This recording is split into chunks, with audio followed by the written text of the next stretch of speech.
Alright. So, kumusta mga kaibigan? Viral nga mga kaibigan, no?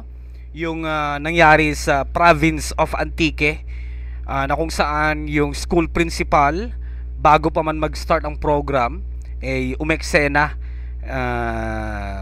letting the students or requesting the students to remove their toga. Well, we do not know the reason behind kasi wala pa atang statement si Ma'am Principal pa according this one. Pero merong official statement ang DepEd mga kaibigan. Basahin po natin to. The Department of Education or DepEd acknowledges the reported incident involving a school head and graduating senior high school students in the province of Antique, wherein wearing togas during the graduation ceremony became a point of contention. Nagkaroon nga ng problema mga kaibigan, no? Instead na maging formal yun and a very celebrating moment for the learners, at the same time the parents, no? At the same time the teachers, even the school head dapat super ano dapat yun, on a positive vibe lang dapat siya doon, which should have been a moment of pride and celebration, became a source of distress for the learners and their families. So parang ang statement ng DepEd dito, pabor sa side ng mga learners, no? For clarification, DepEd policy does not prohibit the wearing of togas. Hindi daw prohibit mga kaibigan. So, okay lang 'yon. Under DepEd Order number 009 series of 2023, as reiterated in DepEd Memorandum number 027 series 2025, the prescribed attire for graduation and moving up ceremonies includes casual or formal wear or the school uniform. The toga or sablay may be worn as an optional supplementary garment. Optional, still then, okay lang yon. Pwede lang magsuot ng toga kasi nasa choices yon. Okay, siguro on the side of the principal, ang gusto niya maging uniform, no? Kasi merong ibang mga estudyante on that scenario na hindi nakasuot ng toga.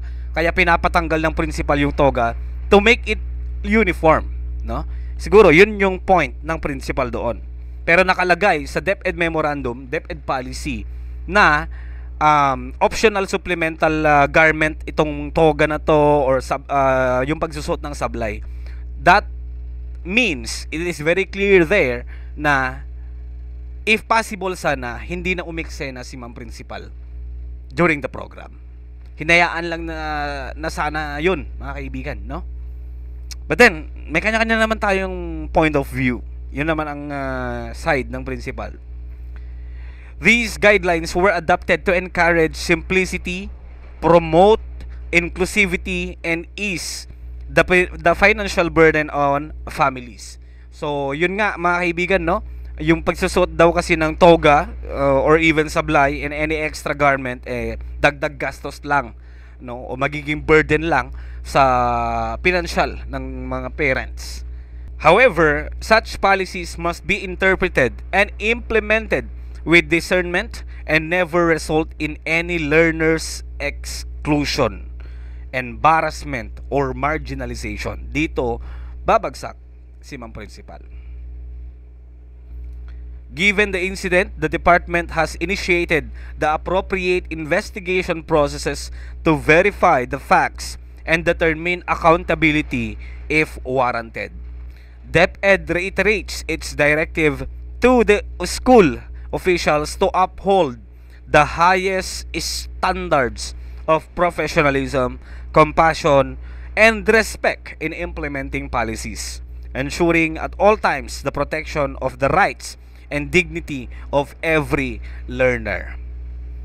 On your side or opinion, mag-comment kayo dyan sa baba mga kaibigan. Ang statement ng DepEd na to, na malamang sa malamang negative on the part of the school principal. Yun lang.